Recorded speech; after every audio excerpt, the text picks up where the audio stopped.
This is the Comics Alternative Manga. Reviews of My Solo Exchange Diary, Volume 1, and Grand Blue Dreaming, Volume 1.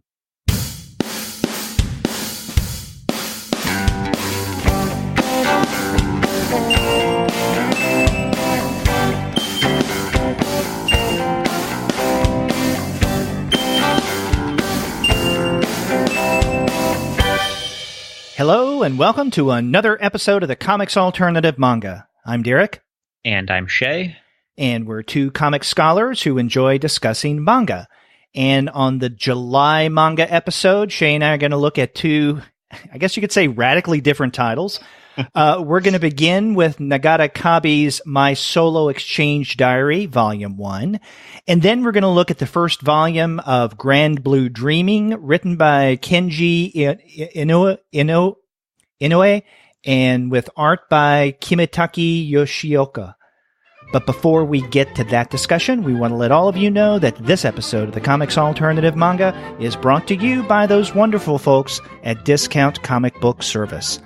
Go to their website, dcbservice.com, for all of your manga and comics pre-ordering needs. There, you're going to find all DC, Marvel, Image, and Dark Horse titles at 40% off the cover price if you pre-order. For all of the other publishers, you'll find that those discounts are anywhere from 20 to 35% off cover price. And every single month, you're going to find some unbelievable specials. Sometimes those specials could be as much as 45% off cover price. Sometimes 50% off of the cover, but occasionally you can find discounts that are even more impressive than that. Like this month, you can get books like Hirohiko Araki's Manga in Theory and Practice for 30% off, and you can get volumes of Grand Blue Dreaming, one of this book series we're going to talk about today, for 25% off. That's right. You really can't beat the prices at Discount Comic Book Service. It's the perfect place to get your manga. That's dcbservice.com. Go there for all of your manga pre-ordering needs. And after you do get your titles there, please be sure to send them an email and tell them that Shea and Derek sent you. So, Shea, is everything going okay with you? Yeah, it's a pretty hectic time. I'm in the middle of a move here at the end of the month, but I had to set that aside for a little while and give the listeners the monthly manga episode. Yeah, and we should mention that we are on time this month. I know that last month we had a double shot of the manga series, not only the June show, but also the May show. But now we have the July episode, and we are getting it in before the month is out. That's right. I'm trying not to get us back off track. So hopefully this will be the start of us being back on track consistently again. Yes. And by the way, I wanted to let you and also the listeners know, do you realize that with this episode, we'll have done 38 manga episodes? Oh, geez. I know we had been doing the show for a while, and it's always, those couple of catch-up episodes we had done recently where I had to go back and look to see when we first talked about, like Monster, and I was kind of floored by how long we had been doing the show, but I didn't realize it had been 38 episodes. Yes.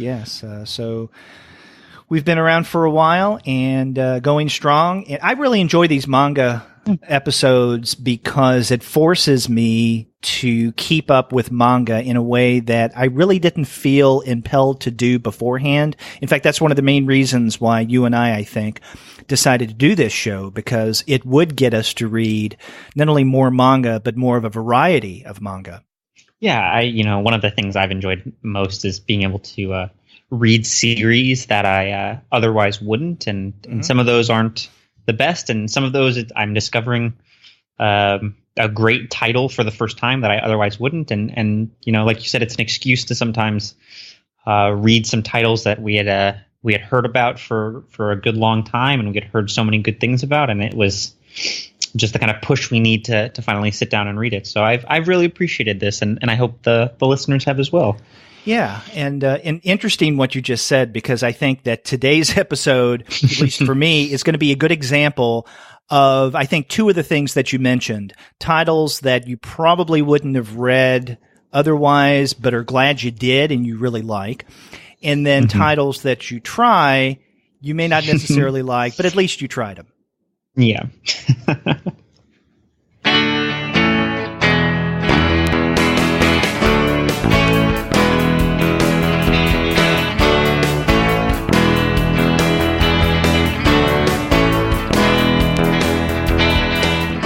Well, speaking of which, let's go ahead and jump into this month's texts.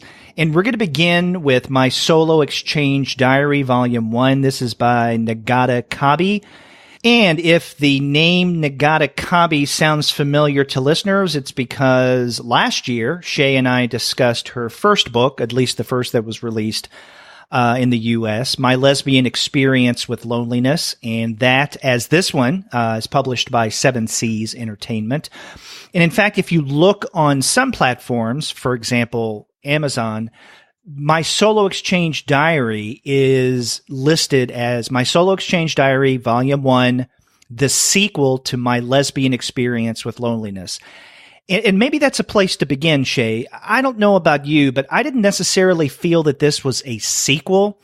And maybe, I guess, because of the nature of the genre. And this is something that at least I haven't seen a lot of in terms of manga, autobiographical narratives. And because this is autobiographical, much like My Lesbian Experience with Loneliness, I didn't see it as a sequel. I mean, in My Solo Exchange Diary, Volume 1, Kabi references My Lesbian Experience with Loneliness, but primarily as a moment in her life that was significant because that got her a lot of attention, and she mentions this.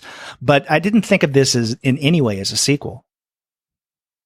Yeah, I'm glad you brought that up. I felt very similarly. You know, I had seen it before looking at this listing on Amazon. I had seen it, this Amazon listing explicitly lists it as a, the subtitle according to this is the sequel to My Lesbian Experience with Loneliness. And before that, I had seen it kind of like billed as a sequel of sorts. And I don't know if it's a matter of genre. It seems to me that Seven Seas is trying to capitalize on this kind of breakout success that the first book was.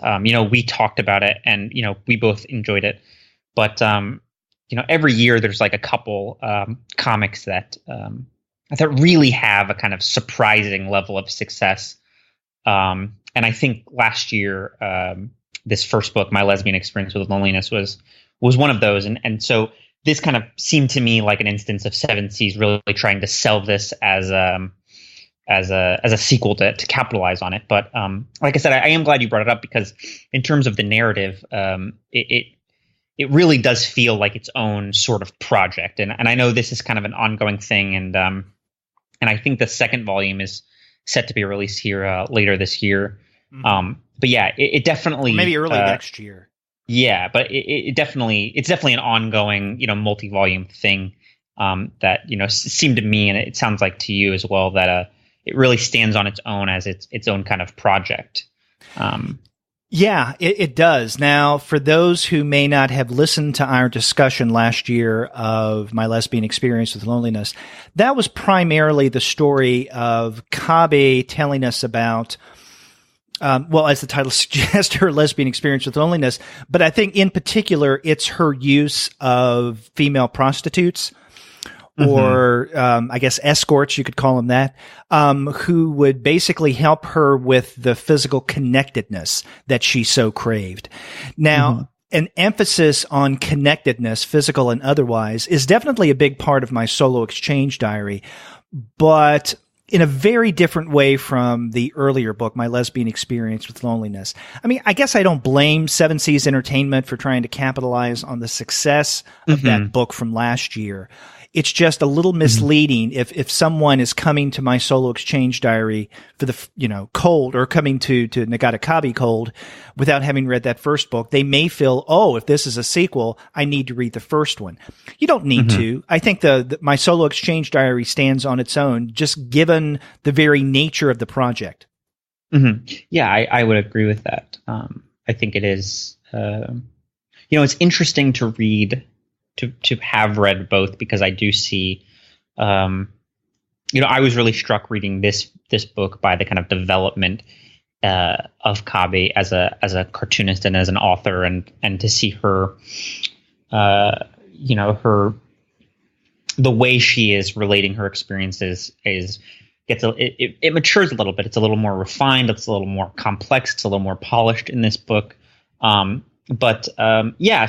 while I do think you are, I agree with you that billing it as a sequel might give some readers a little bit of pause or something like that. It is interesting to read them as sort of points along the same kind of developmental path, shall we say. Yeah, I think that's a nice way of putting it. Now, I didn't know what a solo exchange diary was before I read this book, and so I was scratching my head when I opened the book for the first time, but I think she's pretty good in letting us know fairly early on what a solo exchange diary is. And from what I can see, I mean, she never comes out and explicitly defines a solo exchange diary, but she does tell us that this is something that she had done in, I think, middle school? Yeah. For a class assignment. And so she is taking this kind of exercise in her adult life. And that's what this project is, right? And this is the first volume of, I don't know how many volumes are projected for this.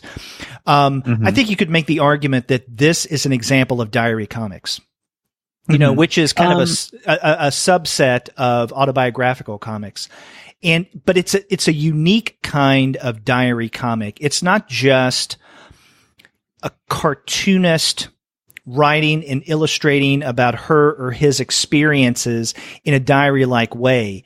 Here, I guess this is the exchange part of my solo exchange diary, and that is it's basically the author, in this case, Nagata Kabi, speaking with herself.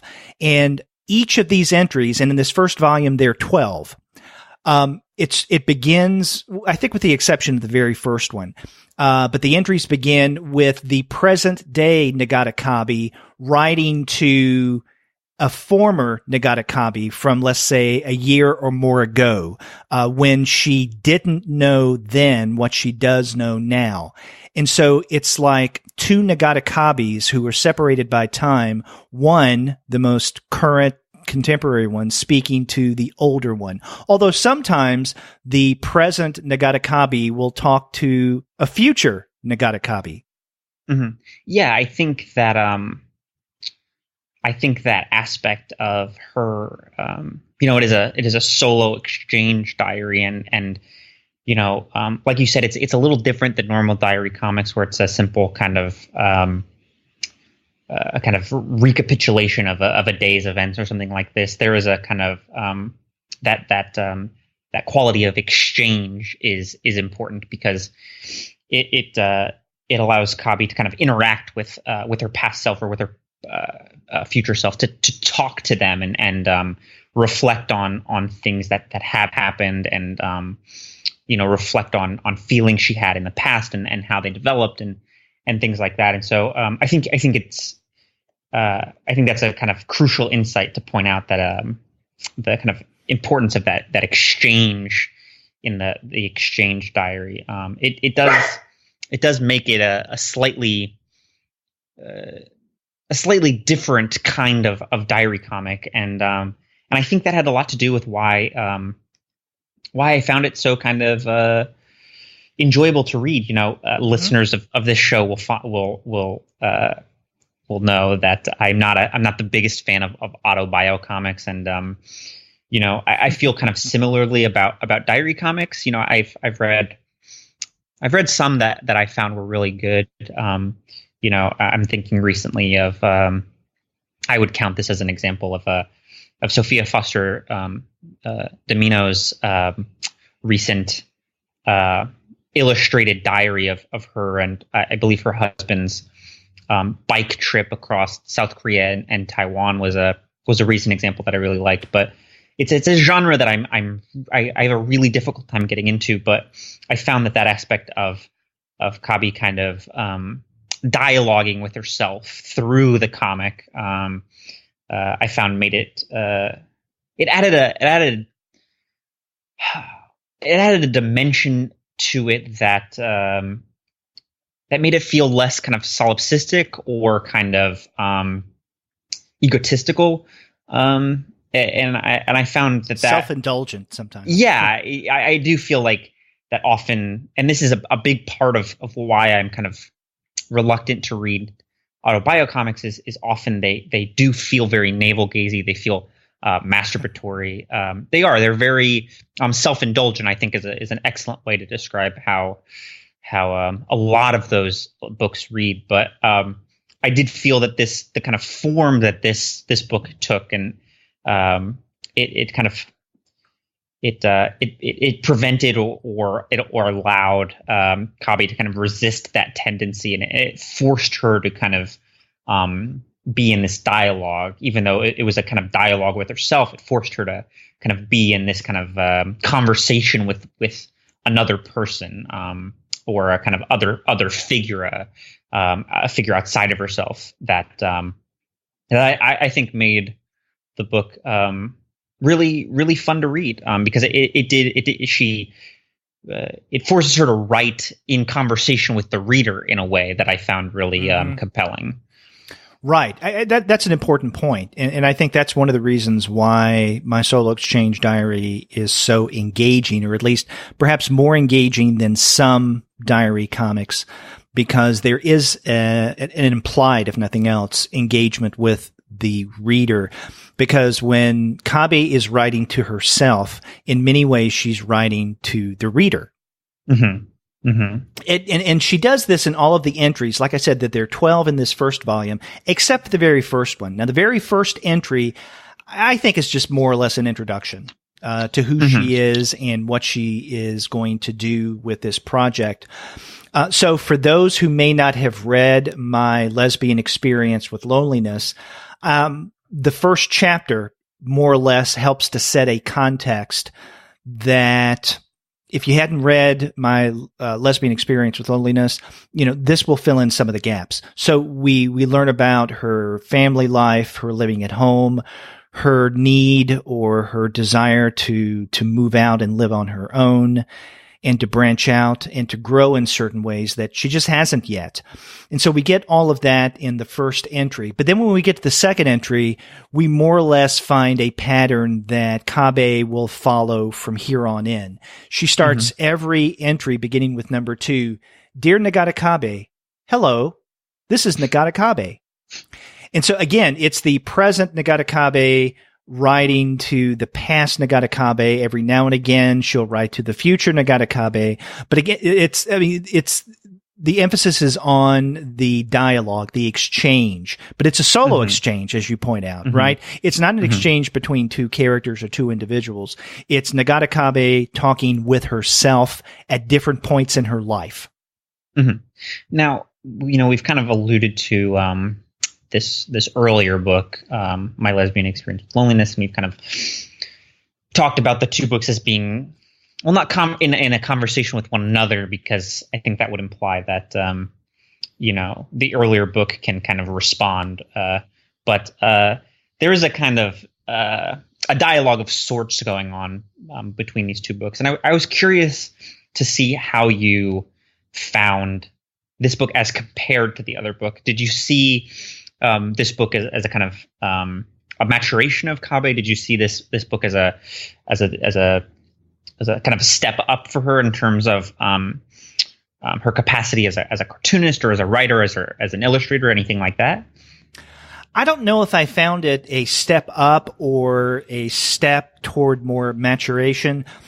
Because I think that in many ways, they're just two very different projects. And yes, I think a knowledge of My Lesbian Experience with Loneliness may help in terms of approaching my solo, or the solo Exchange Diary. But it's not necessary. But these are two different books. I think whereas My Lesbian Experience with Loneliness was, I would say, straight out autobiographical, autobiographical comics. This is very different. Again, it's kind of a subset of autobiography, diary comics, but it's a very different, as we've mentioned, kind of diary comic. So they're doing different things.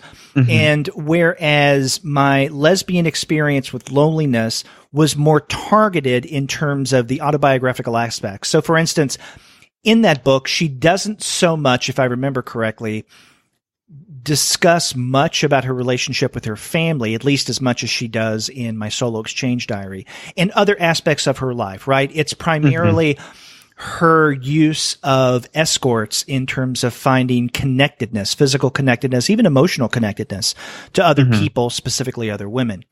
And what that means in terms of her own gender identity. But with My Solo Exchange Diary, she covers a much wider swath of her life. So we get her experiences, you know, with, especially toward the end of this book, other women. She goes on a date. I think in the last two entries are concerned, two or maybe three entries are concerned with her going out on a date, which is, you know, a big thing for her because she really hasn't done that before. But we also get her relationship with her family a lot in My Solo Exchange Diary, Volume 1. Her feelings about living on her own and a sense of independence and a kind of frustrated independence, right? I mean, one of the things that I found fascinating about this is that Nagata Kabi is very much aware of her limitations. And I think that she becomes aware of these limitations through the writing of them. And I think that's one of the purposes of a diary or a journal is for you to become more self-aware of things that are going on in your life that you may not stop and really reflect on or think about.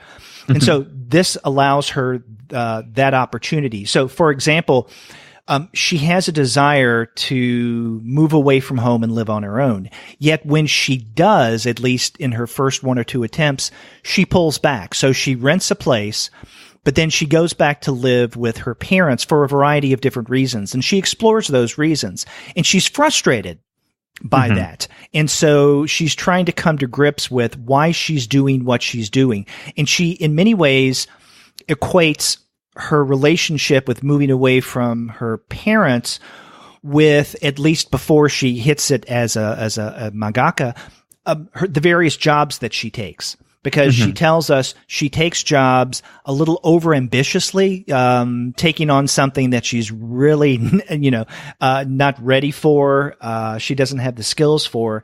And then she ends up being fired or quitting. And so she wonders, and she finds herself in this cycle. Why do I do this? It's very similar to the cycle of wanting to move away from home and then moving back home. Why do I do this?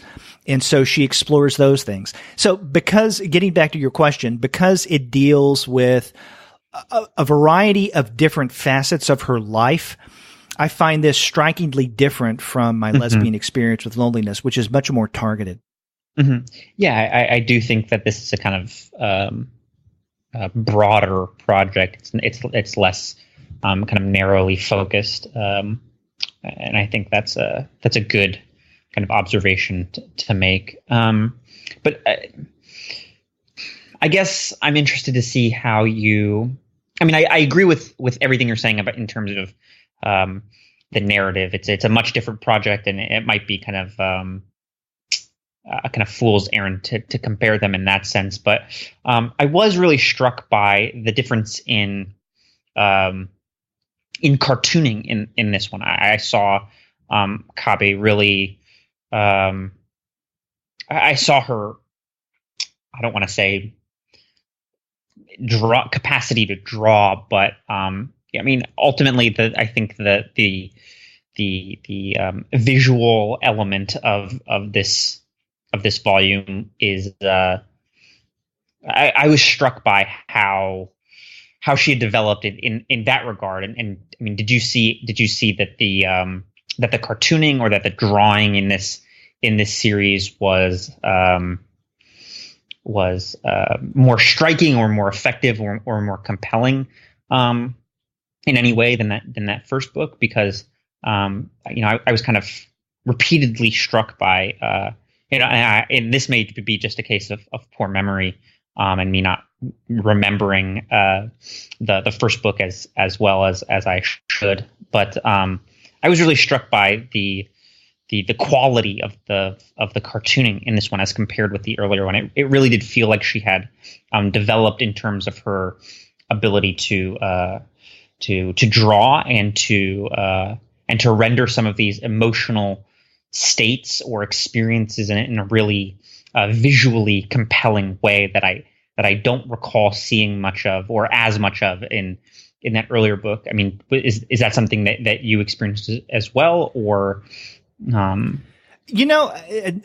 from what I can recall. Now, it's been about a year since I read My Lesbian Experience with Loneliness, and I didn't fish out my, at least digital copy of that before reading my Solo Exchange Diary Volume 1. So off the top of my head, I don't really see or remember there being that striking a difference in art or in style from one to the other, although it wouldn't surprise me if I did see, again, My Lesbian Experience with Loneliness, noticing a significant difference between the two, because this is obviously a later work. Mm-hmm. Yeah, I definitely like there's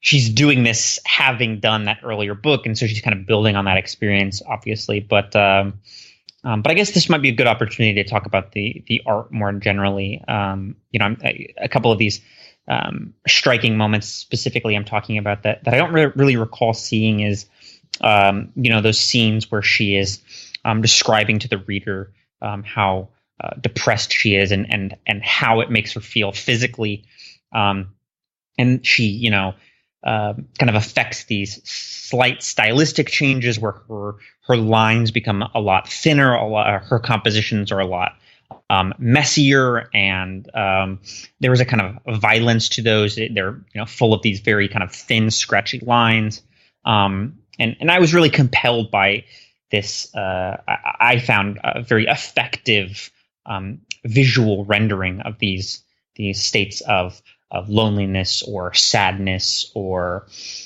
despair that she kind of feels at various points in this journey. So I guess maybe a better question for you to open it up more broadly was what I mean, how did you find the art in this one? The earlier book got a lot of attention for its kind of emphasis on this woman's kind of LGBT kind of coming into herself as a woman, coming into herself as a woman who is attracted to other women. This all of these kind of coming of age things. But there wasn't a lot of attention paid, I found, to her art. But I was really struck by it, at least in this volume. And so I was curious if you had if the art moved you in any way, one way or the other. Yeah. I think just like My Lesbian Experience with Loneliness, you have kind of a minimalism here that you, at least I often do not find in manga of any sort, that especially those, the manga that we read on the show. So this is a very different kind of style. I tell you, one of the things that struck me about my Solo Exchange Diary, this first volume, is the way that she, for the most part, lays out her panels. If you go through the text, you'll see that more times than not, each page is laid out with 4 kind of long strips, one set on top of the other. Mm-hmm. And usually what she does within each of those strips, those long horizontal strips, is on both the right and the left, she will include, I guess, narration, right? So this is the current Nagata Kabi talking to both the previous or older Nagata Kabi, as well as the reader, right? And then in the middle of those two narrative boxes is the comics or the cartoon proper. And then often within the cartoon proper, you will find additional text. So you could get, let's say, Nagata Kabi commenting about something that she's done. So for instance, I'm looking right now at page 20, and there is a panel at the bottom of the page And she says in the narration box on the right-hand side, it wasn't just for stuff I'd ignored the past few weeks either. This was interest on my entire past. And then the box on the left is current got me the bill. So again, she's talking about living alone, bills and whatnot. Now, in the middle of those two is the cartoon proper, where we see Nagata Kabi looking at a bill and kind of freaking out. And the word balloon next to her is, "What have you done?" Now, that's relatively simple and straightforward, but I found that going through my Solo Exchange Diary Volume 1, I had to get into a particular pattern of reading that was a little different from the way that I usually read manga. I mean, yeah, I read from right to left, but one of the things that I learned to do was to read those narration boxes both on the right and on the left, and then read the cartoon and whatever text that may be within that cartoon, embedded within the cartoon, that's in the middle. Because if you read just straight across from right to left, you got the narration box, you got the cartoon text, and then you got the narration box. It can get a little confusing and also disjointed. Yeah, I do think that's something that I'm glad you brought up, that I saw Kabi in this first volume, at least, doing some interesting things in terms of text. Like you said, she was kind of laying out these captions and dialogue boxes in a way that might be maybe counterintuitive is the word we want to use, but in a way that you have to kind of pause and it's a way that you can't really take for granted. You have to kind of get used to a little bit. But you also see her doing these things where she's drawing these diagrams that feature text. She's drawing sound effects and things like that. So I'm glad you brought that up, that she's playing with text, and I'm not sure if we want to say that she's doing this intentionally or on purpose. Well, I guess she must be doing it on purpose because she's drawing these comics, but I don't want to ascribe kind of why she is doing what she's doing, but ultimately she's playing with text and different ways of laying out text and visualizing text that I found interesting as well. And sometimes, like you said, it's interesting simply because you have to kind of take a brief second to kind of recalibrate and read it in a way that is slightly different from how you've kind of, your brain has trained itself to read comics. And other times it is these kind of more elaborate and more complex renderings of text. But it is, it's a book that I think there's a lot going on visually, and I think it kind of demonstrates the potential of Kabi as a cartoonist, and it made me really excited to see kind of where she goes and how she further develops this aesthetic as the series develops, and then as her career develops. Yeah, and speaking of the development, that's another thing that really struck me about this first volume of my Solo Exchange Diary is, I mean, yeah, you write in a diary as a way of reflecting on how you have changed or how your thoughts may have changed. You definitely do see Nagata Kabi grow as the story develops, or as you begin turning the pages and go from one entry to the next. So the Nagata Kabi we see at the very beginning, when she's living at home and she has problems with her father and especially her mother. I think that the dynamics between daughter and mother are absolutely fascinating here in this book. But we see her eventually moving away from home, becoming more independent, becoming more self-assured, becoming more self-aware, self-reflexive. And that's noticeable throughout from beginning to end. Yeah, that's another thing I'm glad you mentioned. I do think in terms of the writing, I think the nature of this project, which we've kind of touched on before, this, even if it's a kind of internal one, it's a dialogue, things that you may not have been aware of kind of emerge when you're talking about them.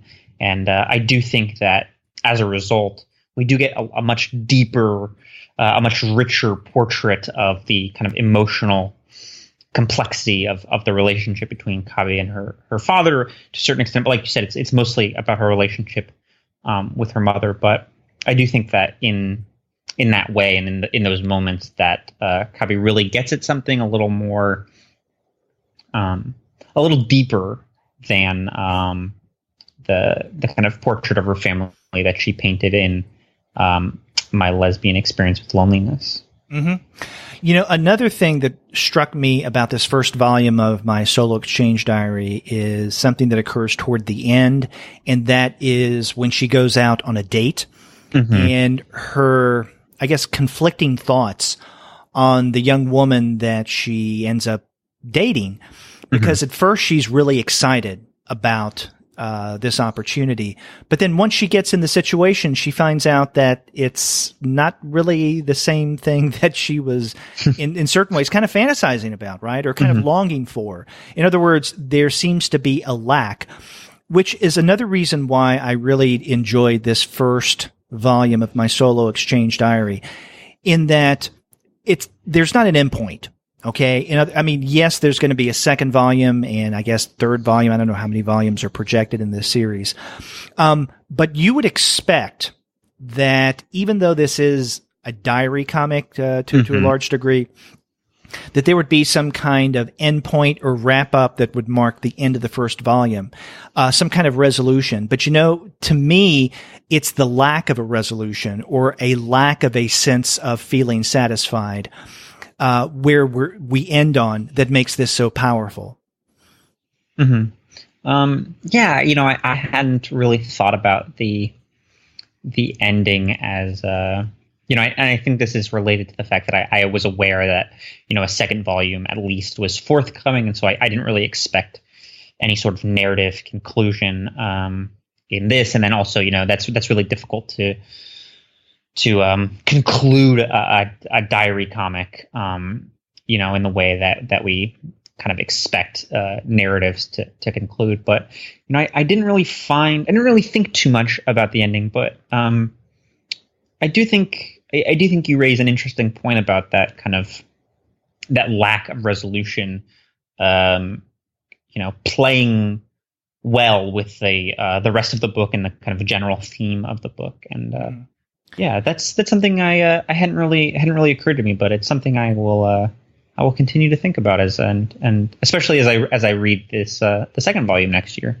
Yeah, and you know, I'm not really counting the bonus entry that we get at the very end of this book, but with the end of the 12th entry, you would think that since connectedness, kind of an emotional, sexual connectedness with someone else, is something that she really desires, that having gone on this first date, that she would find at least some satisfaction in that. But in fact, it's the very opposite. And so it's this irresolution with her feelings at the end and still feeling unsatisfied that I think is what makes this so powerful. Nothing's packed. Yeah, that's right. Yeah, and I do think that that conflict that we get between fantasy or a kind of ideal, imagined version of this event, you know, it kind of hitting reality is something that I think to more or lesser degrees throughout the book is kind of one of the driving recurrent motifs of this series. You know, we see Kabi kind of desperately wanting certain things, and then reality never quite matches up with kind of how she had pictured it. So I do think in that sense that ending, that lack of resolution, that lack of resolve between that tension between those two things is I can see how that would be really powerful. And like I said, I'm feeling foolish for it not kind of picking up on that sooner. But yeah, it's definitely something I will have to continue to think about.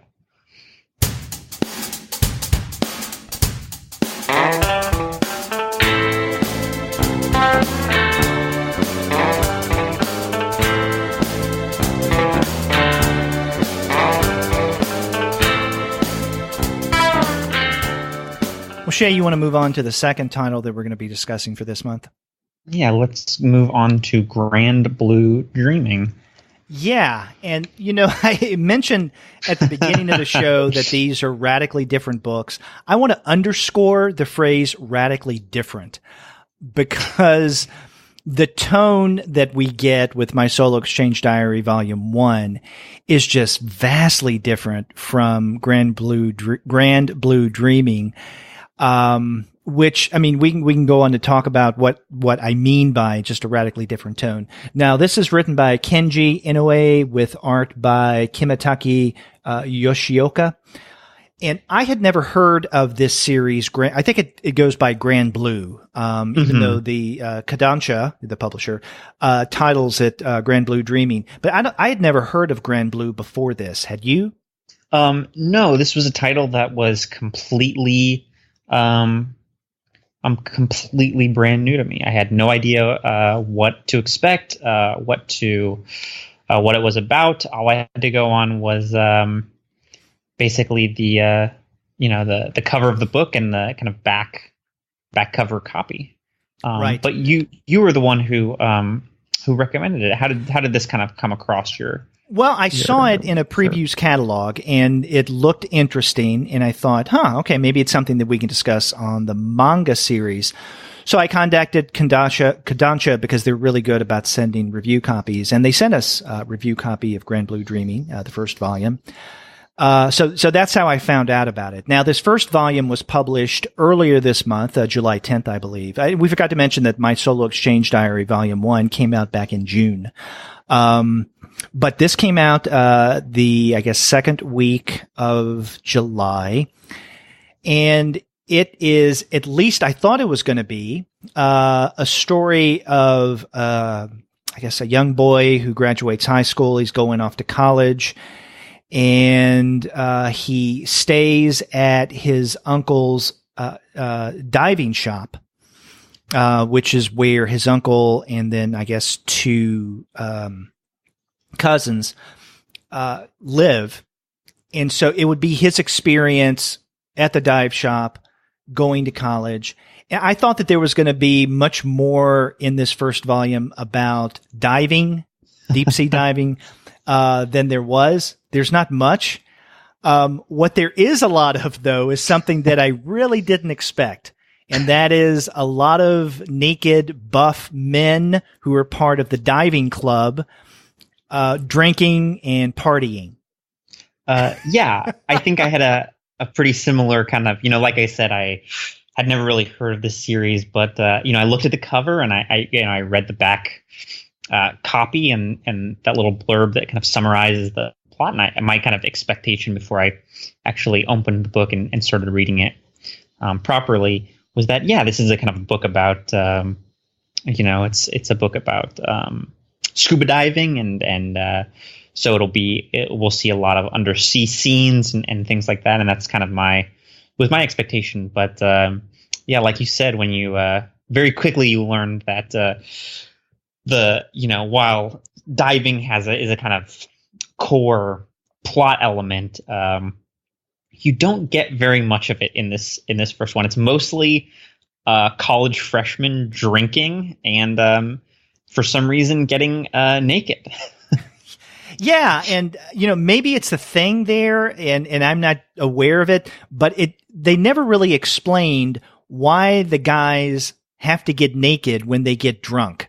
But it's just something that they do, and they play games. They play some. Oh yeah, what's this one game that they play? They play it's strip, baseball, rock paper scissors. Oh, that's right. Yeah, they always play it, and they never really give a good explanation for why they feel compelled to always play this game that results in all of these guys getting completely naked. But that's their thing, is to play this. I don't understand the baseball component. That's not super clear, but essentially, strip, rock paper scissors is their game of choice. Yeah, never really explained, but you just go with it. And in fact, that was my experience in reading this first volume. I didn't know what to make of it, at least this first section, because basically what we have is our protagonist is named Iori. And so he goes off to college, Itsu University, which is on the Itsu Peninsula, and his uncle has a scuba dive shop there at right near the university. So he's going to stay with his uncle, and he also has a couple of cousins, his uncle's daughters, that live there as well. And he is going off. He wants to have, let's say, a college experience, right? Because he's gone to an all-boys high school. He wants to go to an integrated college where he can meet other people, both women as well as men, take classes, have experiences, just the typical college stuff that young men would do.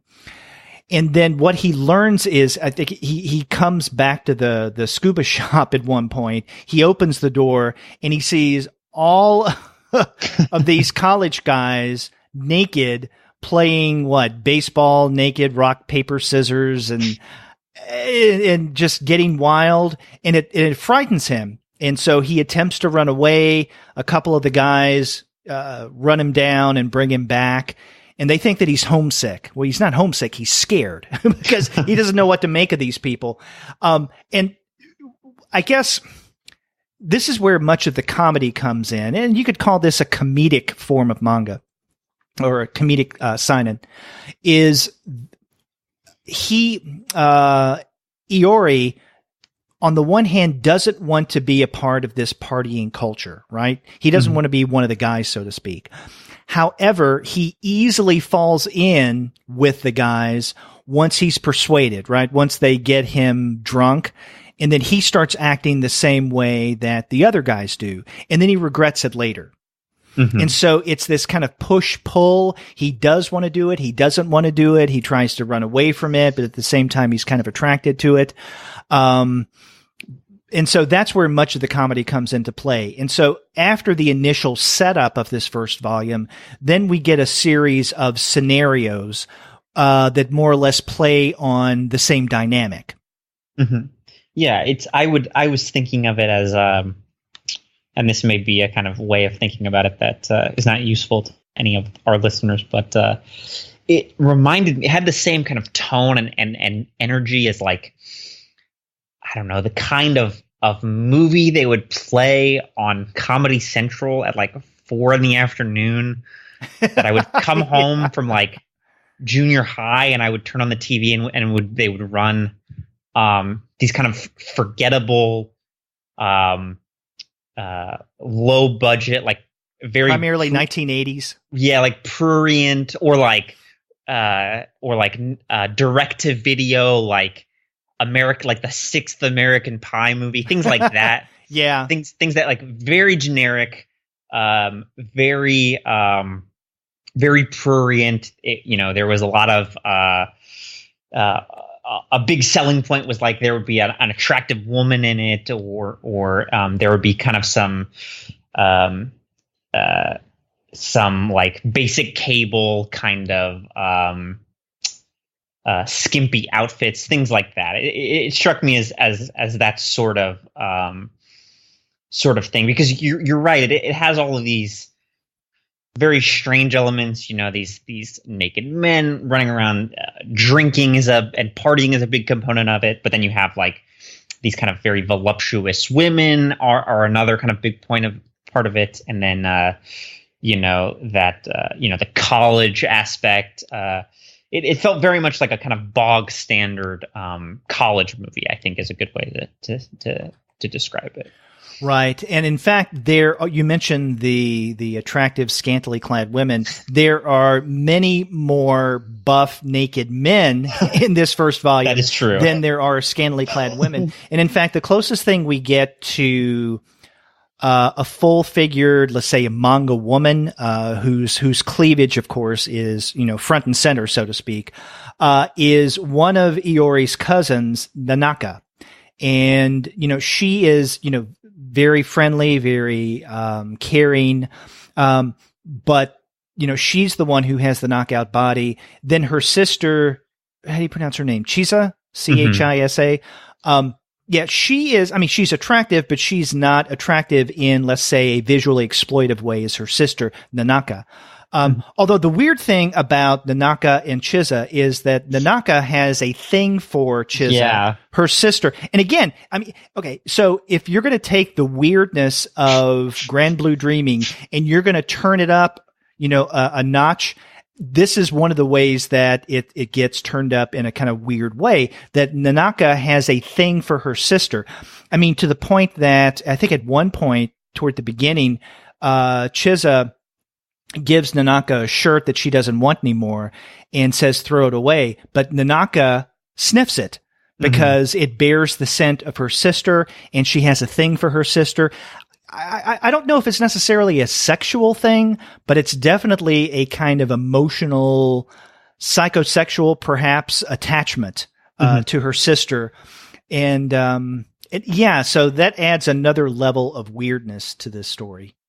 Yeah, that was something I wasn't really sure what to make of. It struck me as something like, I mean, initially I was convinced I was misreading something that like I was under the impression that these characters were related, but they're not, or something like that, because it is so kind of explicitly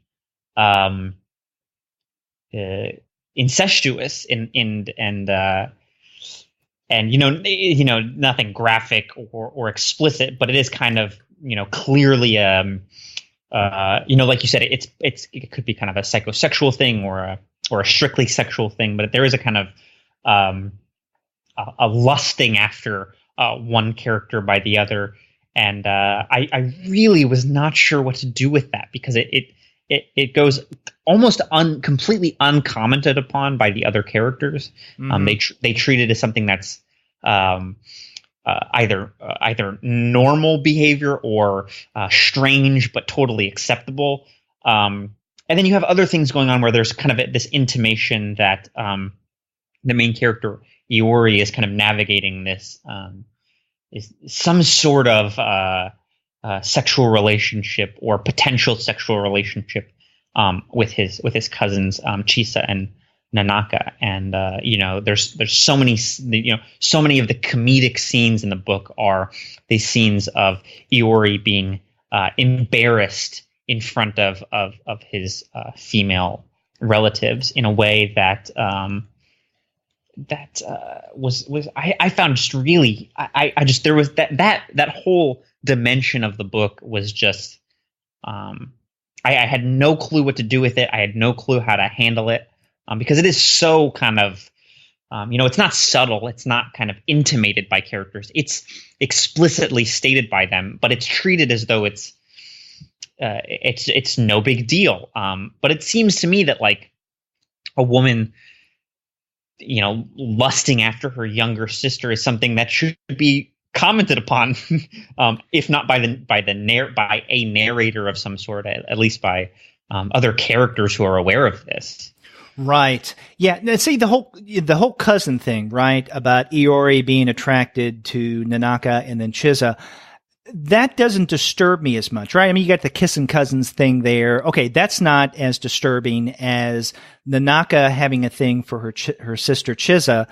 I think at first, though, it does seem to be more explicit than it does later on in the text, because as the first volume progresses and we get different situations, Nanaka's appreciation or love of her sister seems to be much more subtle.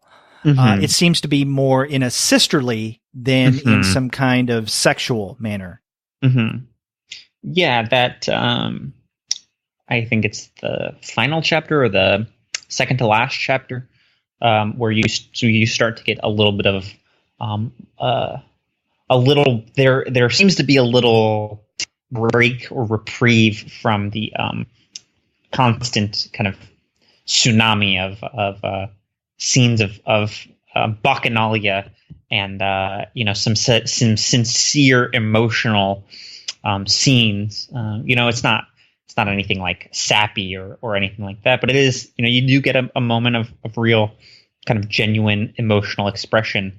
And you're right, it does seem to be a little more of a kind of wholesome, caring relationship between these two people. But I think that I think if anything, that complicates how we're supposed to read it, because it does seem to be kind of at odds with this earlier scene where, like you said, Nanaka is full on smelling this used shirt of Chisa's, and you have characters saying that she has a thing for her sister, and so I think that adds a layer of complexity, but it makes it more difficult to kind of parse how we are supposed to take these scenes. Are we supposed to take that earlier scene as a kind of innocent, if strange expression of love that other characters are just kind of teasing her about, or what? It makes it more difficult to kind of understand this scene that I would really like to kind of make sense of, because it is really weird. Right. And, one of those, I guess, more subtle sisterly scenes that we were referencing occurs in the very last chapter toward the back of the book. And this is an occasion where Nanaka takes Iori to an aquarium as a way of, I guess, having him understand her sister Chisa, because she loves aquariums. She loves to swim with animals and to care for them. And so Nanaka takes Iori there as a way of having him understand Chisa better. And I think that that's quite touching. But you're right. On the one hand, it's touching, but at the same time, it kind of complicates what we saw early in the text with Nanaka sniffing the clothes of Chisa in a very sexual way. So I don't know. I mean, it's a strange book. Now, one of the things we usually ask ourselves, or we ask each other, is will we go on to read future issues of whatever title that we're looking at? I can say that I will probably want to seek out volume 2, 3, so on with my solo exchange diary. Mm-hmm. And I think you do as well. Yeah. Are you going to read volume 2 of Grand Blue Dreaming? That's a good question. Probably not, because ultimately I didn't think that I didn't think the narrative was that compelling. I mean, I'm always up for, I've seen online references to, a recent anime series. I'm not sure of the name of it, that, all of the characters are kind of these, anthropomorphized like blood cells, and I've seen another one about a cast of characters who perform dentistry on dragons, and they have to go inside the dragon and fight all these weird things. Obviously it's kind of presented as this action thing, but it's about a dragon dentist, and part of me thinks that there's potential here for this series to become one of those titles that's one of the things I really appreciate about the Japanese comics industry, which is that there really is a market for a manga about anything. Right. There's manga about cooking, there's manga about wine, there's manga about all these things, and I've never seen a scuba diving manga, and so part of me thinks that it might be worth kind of keeping an eye on to see how it develops, because there's potentially something interesting there, but there wasn't a lot going on in this first volume that really grabbed me.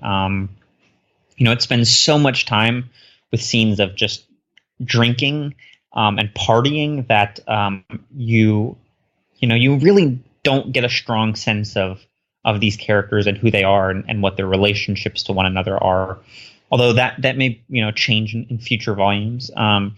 But then there were some moments where I thought the art was really striking and really effective. These scenes where Kimitake Yoshioka, the artist, renders these men as having this like ultra super serious face that you'll sometimes see characters in anime affect for kind of emphasis or something like that. And I thought there were kind of moments like that that were kind of visually, I think, effective and funny and enjoyable. But overall, yeah, I was really looking for something to kind of grasp onto to kind of keep me going, and then maybe string me along to at least the second volume. But yeah, like you said, I found the first volume of my solo Exchange Diary really compelling, really effective.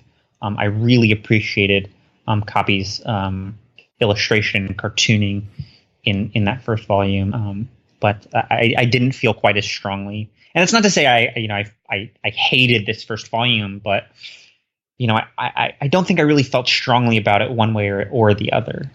Yeah, I'm with you. I didn't dislike this first volume of Grand Blue Dreaming, but at the same time, there was really nothing about it that I found compelling enough to pick up the second volume.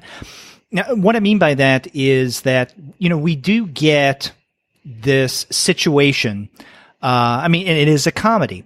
And the situation is Iori in the middle of this environment that he didn't anticipate, the drinking, the diving club, and, the guys stripping naked, getting drunk, and his, Iori's kind of attraction and repulsion, right? He doesn't want to be a part of it, but yet at the same time, he is a part of it. And it's the comedy that comes from that.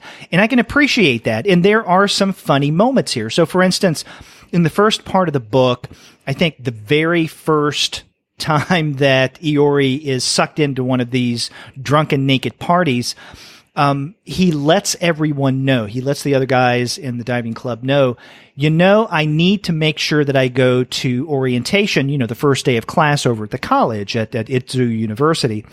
And, the guys say, don't worry, we'll make sure you get there. Mm-hmm. And of course, Iori drinks so much that he passes out, which happens, throughout this volume. But this is the first time that he passes out. And he wakes up on campus.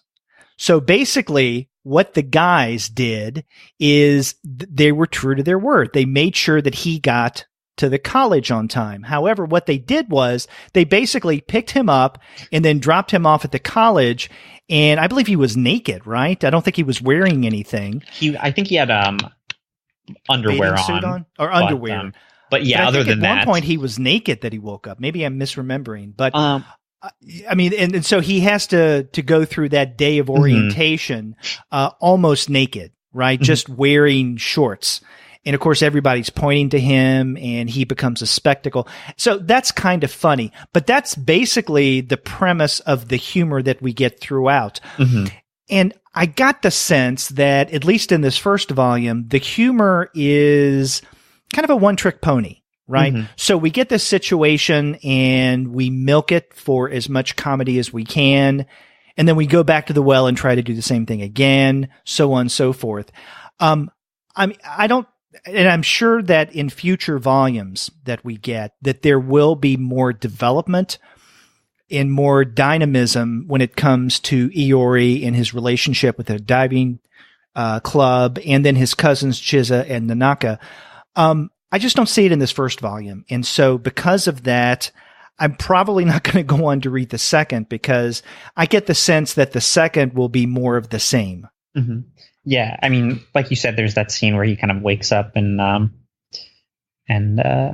has to go through that whole day of orientation. But there's something very similar to that happens across a number of his first few days at school. And I will say, one gag that I found really funny actually is I think it's the last panel of this chapter, or it's this scene at least, and you see Iori sitting kind of naked in class, and there's this little note, this little kind of text note that says "Professor unfazed," and then it happens again, and Professor still unfazed. I think that little detail I found pretty. It got a chuckle out of me, I think, every time. Right, but arguably those aren't part of the story. Right, those are like gag strips that interspersed. Right, within the at the end of each chapter or between chapters. Yeah, and that is kind of funny. Another scene that I thought was pretty good is in one of the chapters, Iori, well, his uncle Toshio and also his cousin Nanaka point out, you haven't even unpacked yet. So this is a guy who has partied, gotten naked, been to class at least a couple of times, right, through these parties, and then hasn't been up to his room yet. And so they say, hey, you should unpack. So he goes up to his room and he attempts to make the room his own. But the guys, some of the guys in the diving club say, yeah, we're going to help you with this. And so they go through a series of these guys decorating his room in a way that they think that he wants. And so at first they decorate his room with a lot of near porn manga. Yeah. And that upsets Chiza, or, Chiza kind of rolls her eyes. And Chiza's an interesting character. This is someone that Iori attempts to impress for whatever reason. I guess he's very attracted to his cousin, which, okay. But he seeks her approval at the same time. And so she comes to see his room when it's littered with these near porn images. And then he tells the guys, no, this is not what I want. I want kind of the opposite of this. And then so they set up his room with images of guys. And he said, no, that's not what I want. And then they set up his room where and I think another character we haven't mentioned, Kohei, who is an otaku. So Kohei comes in and sets up his room with a series of images, pictures that an otaku would love, right? So these really cute chibi characters are all over the place, and that's not what he wants. And so he goes through this series of room changes and room decorations that, it's kind of funny. Yeah, I some of that, there were some moments, but I do think that scene is kind of the kind of the setup for the whole thing, and then the conclusion of it is, I think, I mean, I saw it coming from the beginning of the chapter, but it was still funny, the kind of conclusion of the joke. But I do think that scene is kind of symptomatic of kind of what you were talking about earlier when you mentioned that the comedy is kind of it's kind of a one joke pony, if we want to call it that. But it's, that's a scene that you're right. There are some genuinely funny moments in that scene, but it's, that's almost an entire chapter that we've just described, and it's a joke that could, I think, effectively be done in just a few pages. But it's stretched out over the course of something like 15 or 20, and I just don't think there's enough material to kind of. A lot of it feels like a couple funny jokes punctuating a lot of filler. Yes, I got the same feeling. So, and I think that's yet another reason why I probably won't go on to continue reading Grand Blue Dreaming. But I'm glad that we did get the opportunity to discuss it for this episode, because I was curious about it, and it is a very different kind of manga than we've discussed on the show before. Yeah, as I mentioned at the kind of top of the show, sometimes we get to read series, or we have an excuse to sit down and spend some time with a series that we otherwise wouldn't. And sometimes that it's a great book. It's a really wonderful surprise. And other times it's it's just kind of so. It's nothing to write home about. And I think this series was a little bit more of the latter than the former. But yeah, it was a series that. I'm always excited to try new series, even if I don't end up liking them. There's some joy in that. So yeah, I'm with you. I'm glad we ended up talking about it on the show. Mm-hmm.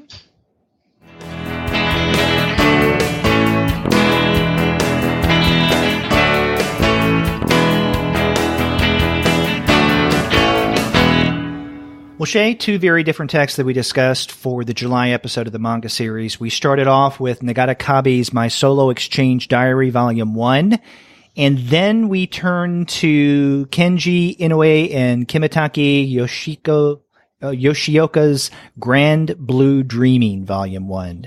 And my solo Exchange Diary was published by 7 Seas Entertainment, Grand Blue Dreaming, Kodansha Comics. And we want to thank the good people at both Kodansha and 7 Seas for sending us review copies. Yes, we appreciate it. Yes, we do. So these are 2 very interesting, albeit very different texts, and we recommend that you check them out. And one of the best places to get your manga is at the website of our sponsor, Discount Comic Book Service. Be sure to go to dcbservice.com. Every month you will find a variety of specials on manga and other comics at great prices. You just can't beat. That's dcbservice.com. And after you do get your manga there, get in touch with us and let us know what you thought about this month's episode. If you go to our website, comicsalternative.com, you'll find that you can leave us a voice message online via SpeakPipe. Or you can call us the old-fashioned way by picking up your phone and dialing 4153-COMICS. That's 415-326-6427. You can always email the show at 2guys@comicsalternative.com. You can email me directly at Shea@comicsalternative.com. And Derek, why don't you tell the good listeners what your email address is? Well, good listeners, my email address is Derek@comicsalternative.com. You can find us all over social media. We have accounts on Twitter, Facebook, Tumblr, Instagram, Google+, Goodreads, Pinterest, YouTube, Slack, and Discord. You can subscribe to the podcast through Apple Podcasts. You can stream us on Stitcher. You can also find us on Spotify, on TuneIn, on iHeartRadio, and on Google Play Music. But you can find every single one of our podcast episodes, as well as the reviews and comics-related commentary that we post on our blog, simply by going to our website, comicsalternative.com. And we do like hearing from you. We love hearing from you. That's right. And we know that there are a lot of manga readers out there who listen to the show, and we appreciate your responses. And if we've set up a pattern now where we're on time, then you can expect us about a month from now for our August show. That's right. That's right. So we'll be back later. Until then, I'm Derek. And I'm Shea. Take care.